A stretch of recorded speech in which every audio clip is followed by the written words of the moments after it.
Hello and welcome to another exciting BBA webinar.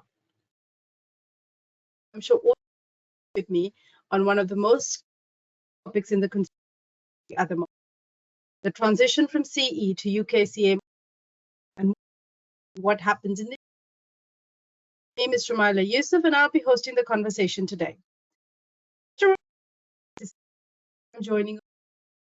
If you have any questions or discussion, please. I think it's on your right. And we'll do our best to answer as many.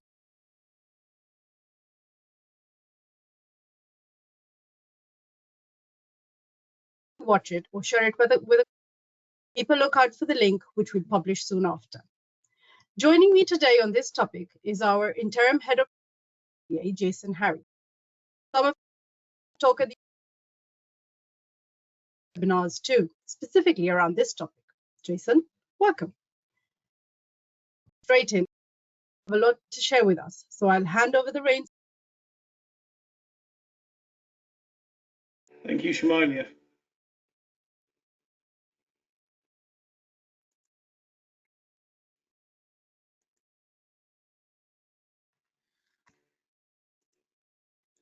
Okay, thank you for that. Hopefully everyone can now see the presentation coming up on screen and hear me loud and clear. As Shumaila said, quite a hot topic we're talking about today. Part of the reason we're doing this, there's a lot of questions that are being asked of us from the industry, and we thought probably one of the best ways to get this to more people was through a webinar today.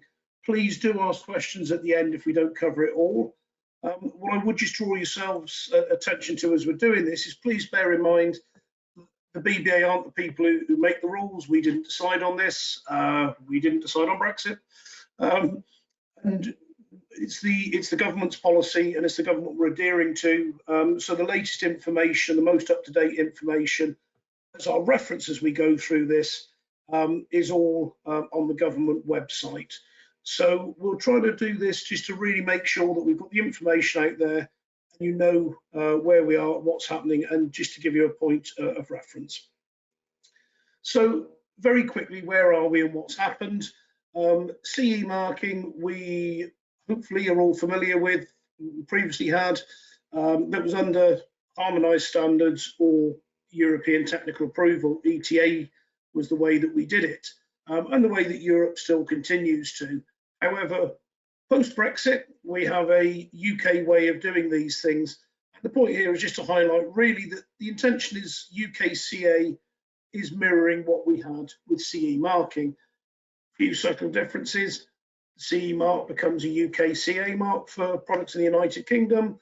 What we used to refer to as harmonised standards are known as UK designated standards. And what we knew as ETAs or European technical approvals are known as UK technical approvals. And I'll go through those in more detail in a bit. But just please be aware of some of that language. We all still speak about harmonised standards, although the technical term is UK designated standards. But the intention post-Brexit is the system is to mirror CE. So just as a brief timeline as to what's happened then, CE marking became compulsory in 2013 when the construction product regulations replaced the construction product directive. Up until 2013, under the directive, it had been a voluntary option to CE mark, but in 2013 it became mandatory. So for the 3 years following that, UK, we carried on quite happily with the CE marking. Then 2016, there was that little vote that was held that I think everyone's aware of, and the UK opted to leave the EU, and that started the countdown ticking. Much back and forward in between. For anyone listening who isn't from the UK, I'm sure you'll have seen it in the news, but it took a lot of debating in the UK as to how we were going to leave. It wasn't finally agreed upon until 2020. So very, very late in 2020, it was decided that the withdrawal agreement would become effective and the UK would enter that transitional period out of the EU when things like laws and regulations would change over. So we all came back to work in the January of 2021. reacting to the news that this was all going to happen, and how would these things happen. And news was coming out bit by bit on what the requirements would all be from the government. So the original goal was set that the end of 2021 would be the deadline, and all CE marking would be UKCA marking. Well, that quickly became apparent it wasn't going to happen. And if we just look at that period in a little bit more detail then, so we get to that sort of period, 2021, the government then announced they were going to extend the deadline. This was born out of reality. There wasn't enough facility to test or certify all the products that were in the UK, and that's not only construction products, that was in other industries as well. We've seen it with things like medical and electrical, and with the food industry, but where things have been extended. So we weren't going to get transition to UKCA. So the option was, we'll extend that till the end of 2022, which is where we are nearly now. So during that period, there was a lot of discussion within what was originally MHCLG and more recently DLUC as to what was going to happen to some of these aspects. Within that being, how were we going to deal with EU test reports? Well, a decision was made on that in June of this year that the government decided we were going to continue to accept EU testing for as long as the testing was completed prior to the end of this year. At the moment, we still have the deadline of the end of this year. We all got very excited a few weeks ago when BEIS announced an extension of the deadline until December 2024 with the announcement of all products. Then the following day, Grant Shapps came out and had to make another announcement on BEIS's behalf, saying that when they meant all products, they didn't include things like construction products in there. So from that brief moment of excitement of a 2-year extension, we're currently in the position where we are working towards December 2022 as being the deadline for construction. Now, that's not to say it won't change, and I probably should put the caveat that anyone listening to a repeat of this presentation, it is entirely possible that the decision may have changed by then, but I can only talk for this moment in time, being the 8th of December. And at present, the trade bodies who represent many of the people on this call today, other industry groups, and the certification and test bodies are all asking DLUC to extend that deadline and follow suit too. Now, we have no indication at the moment in time whether that will happen or not. We may all think that would seem like the most sensible solution given capacity issues and others. But at this moment in time, we can only work to that deadline. But it is being lobbied hard by your associations and by other people, including organisations like the BBA, to bring advice to them. So that's a deadline of where we're up to at this moment in time. So if we just take a look at a couple of the other issues that are going to go on around this, and one question that comes up quite often is, well, what will happen to products on the market, and will we still see products that are only CE marked after 2023? So for the benefit of this conversation, let's not consider dual marked products with both CE and UKCA. We'll touch that subject in a minute. But if we could just sort of consider, will we see CE marked products after 2023? Well, yes, we will. And I think this is important that the supply chain are aware that this will be happening, and they will be there. Now, there's certain criteria, and I'll go on to touch on the relevant government legislation that you can interpret yourself as to explain this, but I've attempted to simplify it a little bit here for the benefit of everyone. Now, assuming the deadline doesn't change, this is applicable for products supplied to the market prior to the 31st of December this year. Now, the terminology that's used we'll go on to, but effectively what it's saying is for goods that are placed for supply on the UK market, they will still circulate freely just for the CE mark. And if I give you sort of ideas of how why this is necessarily applicable, there may be products which, you know, are in a manufacturer's stock available for sale that don't sell on a regular basis. You may have products that have gone into the supply chain that are sat in a merchant's warehouse that haven't been supplied for 2 years, and it's going to sit there. Well, that product is still going to be allowed to sell. So it's the fact that that product is available for supply on the market. And to qualify this, there's a couple of little bits of the legislation which I just want to draw your attention to. I've put the source on here because that's relevant for yourselves to double check. It's relevant for yourselves if you need to quote this to people as well. So the wording from the government website specifically says products which are in circulation before this date can continue until they reach their end user. It will be for an economic operator relying on these provisions to demonstrate that their products were in circulation before this date. So there's an onus that if you are doing that and supplying it, of course, expect to be questioned. Expect to be questioned if it doesn't have a UKCA mark on. Make sure that you're able to support the fact that that is stock that is being bought in, received, that is available for supply to the UK market prior to the 31st of December. So this is the wording on the government website. I'd urge you all to sort of look at it and make your own judgments on it. But this is the government wording. The other key little bit around there is they've sort of just defined what making available on the market and what placing available is. And to make available, in their terminology, is the supply of a construction product for distribution or use on the GB market in the course of commercial activity. And that can be either for financial transaction or free of charge if it's a replacement or sample product. So at the moment, you will still see products circulating. Of course, if you have questions, if any member of the supply chain has questions about it, the governance for this would lie with trading standards, and it would ultimately be for themselves to work with any party, and that party would need to prove that that product was available for sale. But I'm just bringing into your attention some of that key legislation and slightly what it means. The other thing that's a very interesting thing that we just need to keep an eye on is when we're talking about this deadline is the line about after we have legislated to end recognition of CE mark in GB.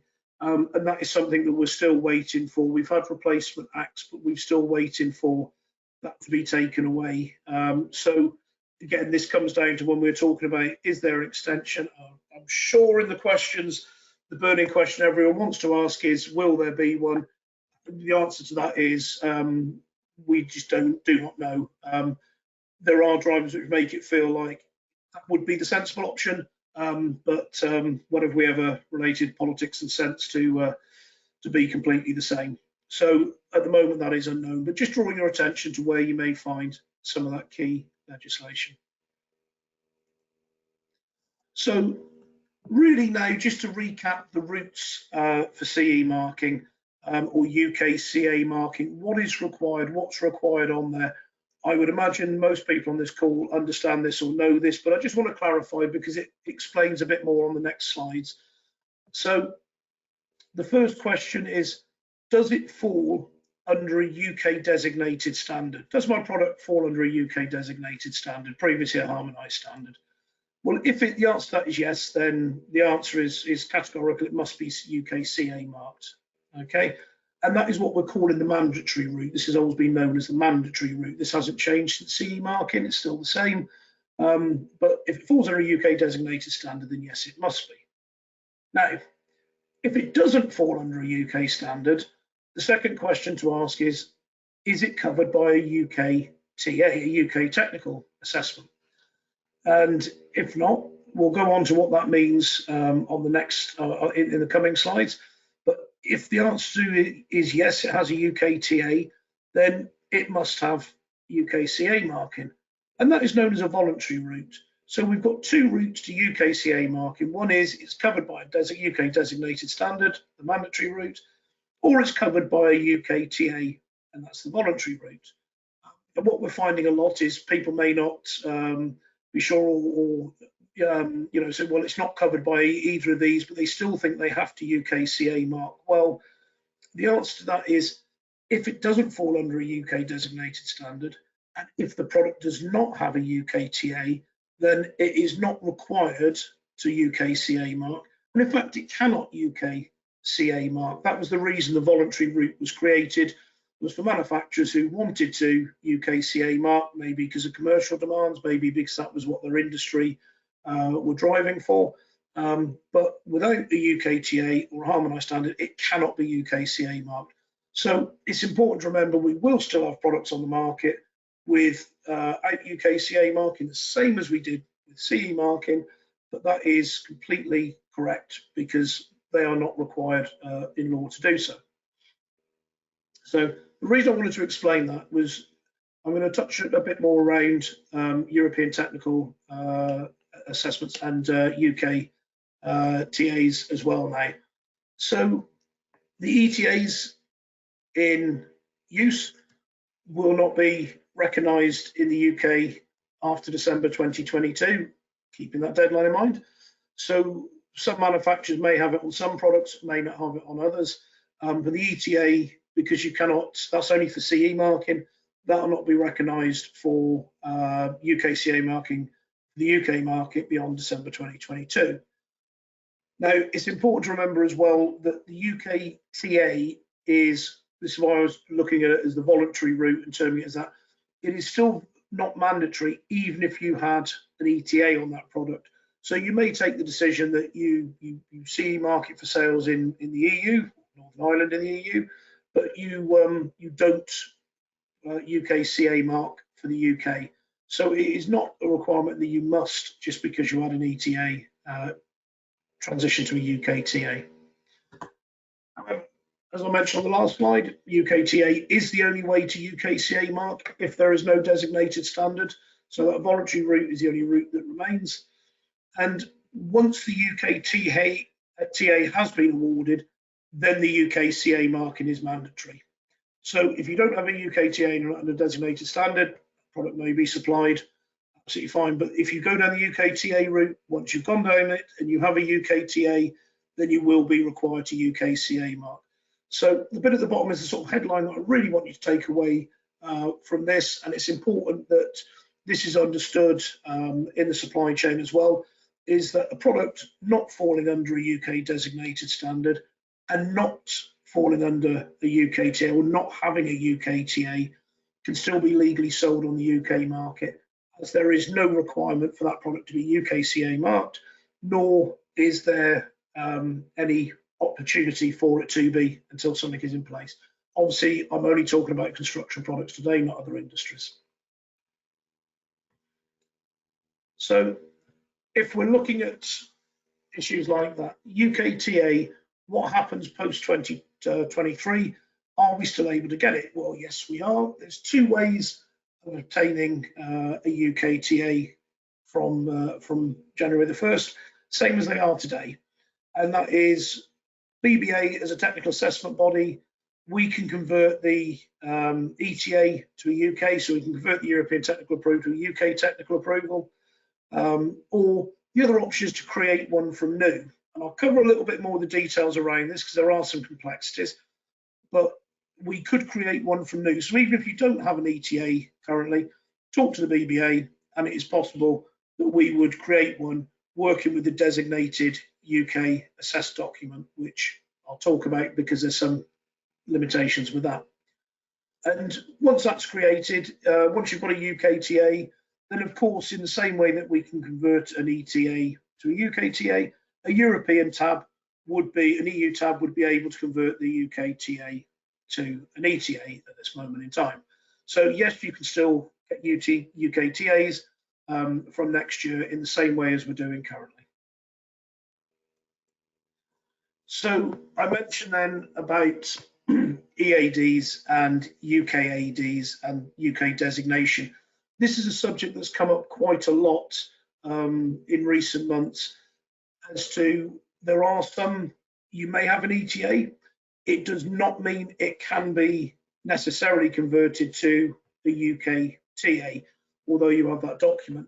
The key piece of legislation around this is that the EAD, the European Assessment Document, has been designated in the UK. Now, as a rough guide, people relate this to the EAD having been cited in OJ, the official journal of the European Union. that's not quite sufficient for it for UK designation. UK designation, it needed to have been cited by a certain date for it to be allowed. And there's a list there too, a page on the government website, which gives us a list of all these listed UK designated EADs.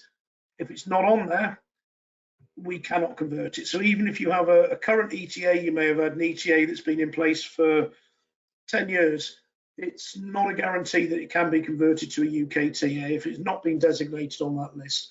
And one of the additional challenges, it shows why we've needed extensions in here, is that list was never published on the government website until I think it was December of last year.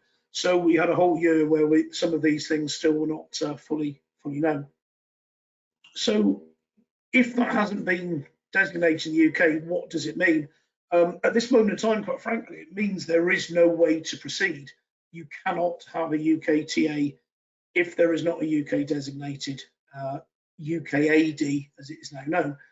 So in order to do that, it would require the creation of a UK equivalent of EOTA. So we have that governing body of the UK tabs who can judge on it, peer review it, and so on as EOTA do. And at the moment, there is no participation from DLUC in generating or creating this.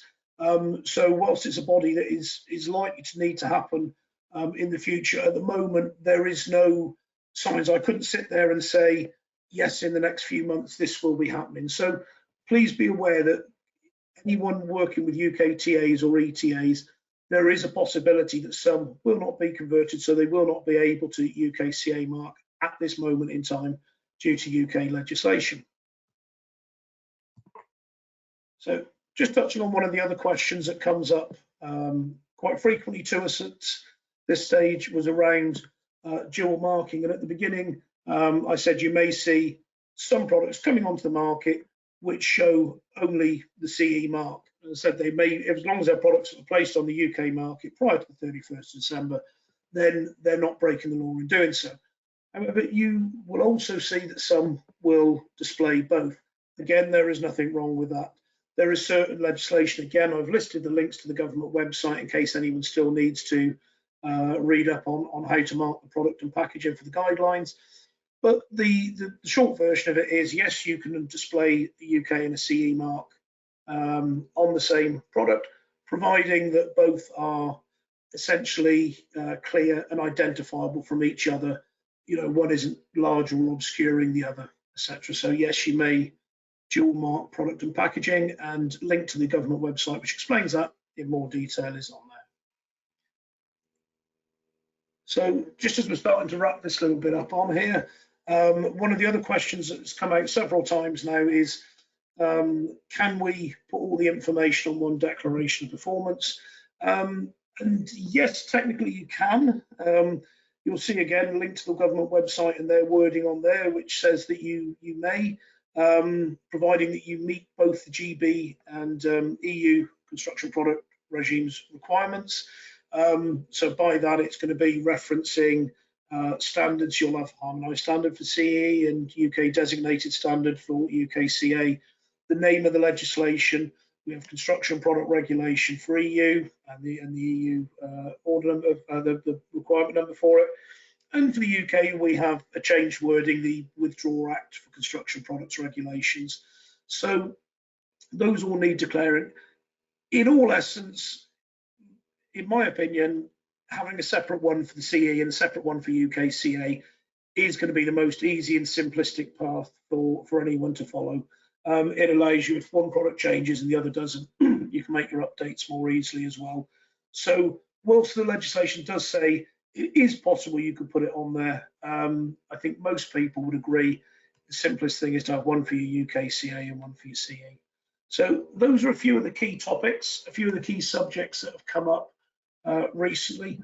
Hopefully that starts to bring us up to speed with what we know so far about the end of the year. And I'm sorry I can't sit here and give any good news saying there's been a big extension, but knowing the way these things work, there's a good opportunity. We'll see an email land there this afternoon just to make all of this slightly outdated. But what we want to do is get that message across to yourself and help to be the voice of the industry, trying to communicate some of this to you. I'm going to pass back over to my colleague Shamila. If there's any questions, we'll go through questions now. If you haven't had a chance to ask a question here, if it comes to you afterwards, please get in contact with the BBA and we will respond to all your questions from there. The presentation will be made available online, so it is there to listen back to at leisure or pass on to colleagues. And again, if anyone wants a copy of it, please get in touch with us. We're more than happy to help with yourselves, and more details will come up on the website. But what I would urge you to do is please keep following the BBA website, keep looking for updates. As we know more, we're trying to do our best to bring all the information out to the industry. So thank you ever so much for sitting there patiently listening to me the last bit. Hopefully I've covered a lot of the subjects that people were unsure about, but I'm going to pass back over now to Shamila, and if there's any questions, please let us have them. Thank you, Jason. That was very informative. I think you've answered a lot of the questions that I'm sure many of our viewers have been thinking about. We just have time for just a few questions, and the first question, one of the first questions that I'd like to ask is from John. He says, is the application of UKTA solely for the manufacturer or the product as also supplied by others? That is, if I get UKTA, do my competition then have an obligation? If I understand that question right, you have it individually for your product, for your own business, for your own sale. Just because you have it doesn't put any obligation on anyone else to have it. I mean, you obviously commercial demand would say that if you've got it, your competition may well want it, but they would have to get their own one for their own product. If what you're asking is around where people white label goods, so one person's manufacturing and has it for their product, but then they sell that product to another party who sell it on, well, again, that other party would be their responsibility to have a UKTA for their version of your product that they sell. Now, as we do with Agrimont certificates, we can do reproductions. That's not a problem. That would apply in that situation. But your original UKTA would be just for yourself, for your product, and whilst it might influence other people to go and do it, it doesn't make any requirements. Thank you. There's another question from Mark. He's asking, do you have any guidance relating to what needs to be included in documentation for import purposes? That is, what would a HMRC need to see at customs? I don't, unfortunately. That's not an area the BBA can really comment on. That is one that would be, I'd refer you back to, in the first instance, the government websites as to there. I mean, what you do need to show, and again, this is listed on the government websites, will be things like your declaration of performance for that product, which you would need listed, which you would have for your UKCA marking. Your packaging would likely have some of your declared performance criteria on as well. And then your declaration performances are made available by request, maybe on your website or as requested. But in terms of anything for specifically relating to customs, I couldn't comment on that. That's not directly our area of business. Just one more question, because we're running out of time. If you make the decision to not convert the ETA to a UKTA, can the product be sold with the ETA marking on the label? My assumption would be that the ETA just carries no weight, or does it need to be removed from labeling? I believe it would need to be removed, because you are, by publishing it, you're essentially advertising that as being the credential for it. As we said at the beginning, the ETA is effectively not recognised at this stage beyond December the 31st of this year. So you need to check, and again, the people who regulate on that would actually be trading standards as to how they would interpret the legislation. But the advice would be that isn't recognised and it shouldn't be sold. It would be like saying we still have a CE mark for this product. It's not recognised, although obviously it is documentation that you possess which could be converted. Right. There are lots of questions coming in. I would squeeze one more question in. Okay. The last one, which is, would it be possible to test products in EU labs after 2022 if products are sampled by the UK certification body? We're waiting for more understanding on this. The understanding at the moment is there will be the requirement for UK testing after 2022, certainly leading up to products by 2025 having UK test data for it. Whether there will be any reciprocal agreements in place is to be confirmed, but at this moment we would work on the assumption that would need to be UK tested. Well, we've run out of time, but I see that there are still a few questions around. What we'll do is we'll follow up, we'll collate all these questions and follow up with you with the answers and make it available on the website. So please keep a lookout for that. Thank you, Jason, once again for joining me today. I really appreciate your time. And thank you to all of you who've joined us today, and I hope you have a wonderful rest of the day. Thank you. Bye-bye. Thank you, everyone. Thank you, Shmala.